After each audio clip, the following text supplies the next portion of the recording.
Hey, what's up guys? This is Anthony from Anthony's Customs. Oh, excuse me, that was a great way to start the video. And today we're reviewing the Beast Wars, Transformers Beast Wars Optimus Primal. This is the original one right here. This is the anniversary edition, and there's supposed to be a new one coming out. It's not quite clear what we're actually getting. It's my understanding that there is actually a third version of this guy that has different arms and some of the features of the anniversary one, but basically it's this figure, this color scheme from Takara. I don't know if that's what's being reissued or if they're coming out with a new one or what. It's kind of unclear. I'll let you guys know as I find out. But we're going to take a look at this guy and we're going to review him. So they're the exact same mold other than the face and the chest a little bit. So we're going to basically use this guy and then just do the comparison. So you can see the anniversary one's a little bit more show accurate. It is metallic. They made a lot of the anniversary figures metallic. It's not necessarily ideal, but it's definitely still a really nice figure. This guy is not show accurate at all because he came out before the show did, and the show based it off of this rather than the other way around. Still a really cool figure, still one of my favorites. So his gorilla mode, which is actually a really nice gorilla mode, it's about 6 inches that way, about 6 inches that way, and about 5.5 inches that way. This guy was, I think, what was called an Ultra class back then, which is kind of like a in-between Voyager and Leader class by today's standards. If memory serves, it's been quite some time. So let's go ahead and transform him real quick. It's not a hard transformation at all. It's fairly show accurate, in fact, and it's one of my favorite figures. It's just such a clean figure all the way around. And that's it for the transformation. So there is Optimus Primal. He's a little bit too big for where I have the camera set up, so we're going to move it back a bit.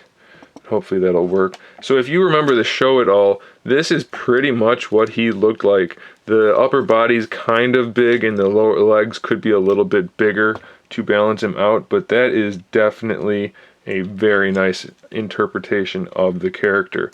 The face on the anniversary one is super accurate. The chest is accurate. Colors are accurate for the most part. They're not perfect, but they are mostly accurate. He does come with some missiles, and I'll show you what those are for in a second. So you can store 2 missiles back there, and I think he comes with a total of 4 because I have 4 and I never bought any extras. So the 2 missiles can go in those, can you see those holes up there? And the missiles can be used on this arm, or are these separate missiles? I think they're the same missiles, so that's probably why he has 4. It's been some time, like I said. Did these go in here? I thought they did.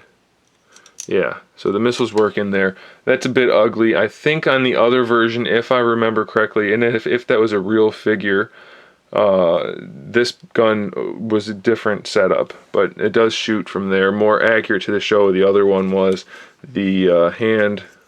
There's the button. What am I doing? Fire missile. This is an old figure, so it may not want to work. There we go. Maybe you press it on this side. I don't know. It looks like you fire it from that side. So the other version, this was horizontal like it should have been from the show, and the hand stayed there, so it kind of came out of his arm up here like Iron Man style, which is much nicer, much more accurate. On this side of the body, on this arm, we flip open the hand and we get a mace, a skull mace, which I don't think he ever had in the show. They probably deemed it not good for kids, but the original design had a mace, which is actually pretty nifty. We're going to go ahead and tuck that back in. Not my favorite accessory, but it's cool that they tucked stuff in the arms, and they actually gave you accessories back in the day, and back before they were overpricing things in the first place. Come on, get in there. Why won't you close? What's the problem here? There we go. Alright, and then the last really cool feature is you press this button right here. There's another feature, but it's not cool.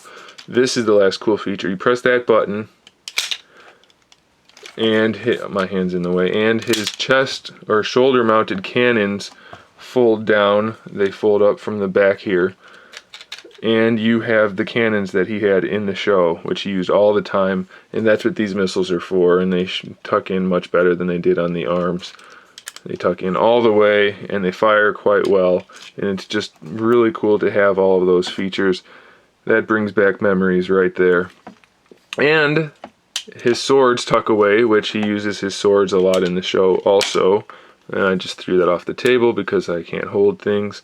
I think he actually uses them like this, in this fashion. You're probably wondering why they're blue, and that's because of the original figure. This guy over here, his were all blue. I'll show you those in a second. Okay, and then the last feature for this guy, which I don't like, is this thing right here, is some kind of gimmick for the arms that let him beat his chest, which they don't really do. It just kind of, it's an automated gimmick for the bicep swivel, and that's what that button's for. I just kind of push it down. These little things here can lock that from working or not, or something like that. I never liked it. Yeah, that's what it is. This one lets you spin them. This makes it ratcheted. So I never use it. You guys know how I am about gimmicks. I don't like them. So I turn them off. And that's kind of cool that you have that option with this guy. So that's the TV show accurate version. Oh, I wanted to show you the articulation real quick. So the head, it actually can look up a little bit. It's on a ball peg. It's not really meant to look up, but it can. I mean, that just kind of tucks it back. But it does have pretty good range of motion in there. Shoulders are fully articulated. The hips swivel there. They go this way here. You saw the bicep swivel, elbow hinge. The waist works. The hips are on a ball peg. The knee works. And then the feet, which have a piston built in, kind of.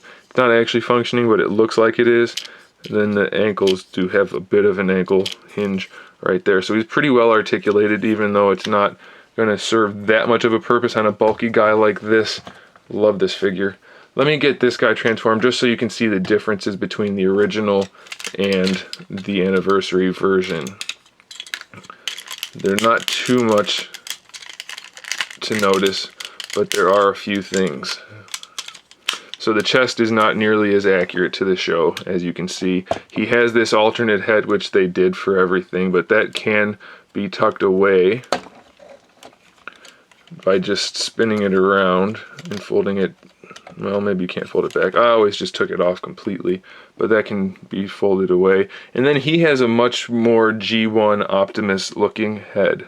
It's not quite, but it's definitely a lot closer to the G1 styles, which is what they were going for originally, but then they canceled it and decided to go in a new vein, which I think is a good thing.